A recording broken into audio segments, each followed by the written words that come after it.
Hello friends. மழைக்காலம்னு இல்லைங்க. எல்லா நேரமுமே அரிசி பருப்பு மாதிரி தானியங்கள்ல ஒரு வண்டு மாதிரி பூச்சி வந்து நம்மள டார்ச்சர் பண்ணும். இத தவிர்க்க நம்ம என்ன செய்யலாம்னா, அரிசி பருப்பு டப்பாக்கள்ல நமக்கே நெடி ஏறணும். அந்த மாதிரி காரமான மிளகாய தாராளமா 10, 15 போட்டு வச்சு பாருங்க.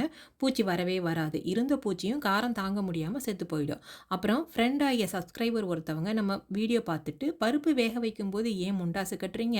அதுக்கு பதிலா ஒரே ஒரு ஸ்பூன போட்டு பாருங்க. பொங்கி வழியாதுன்னு" சொன்னீங்க. நானும் ட்ரை பண்ணினேன். எனக்கு இந்த மெத்தட் ஒர்க் அவுட் ஆகல சிஸ்டர். இன்னும் எப்படி சரியா செய்திருக்கலான்னு ஐடியா இருந்தா சொல்லுங்க. சரி பண்ணிக்கிறேன். சாம்பார செஞ்சுட்டு சைட் டிஷ்க்கு யாம் அப்படிங்கிற தாலி கருணக்கிழங்க தவா ஃப்ரை பண்றேன். அதுக்கு ஈவன் ஸ்லைஸா கட் பண்ணி தண்ணீல போட்டு உப்பு, மஞ்சத்தூள் சேர்த்து நல்லா வேக வச்சு எடுத்துக்கோங்க.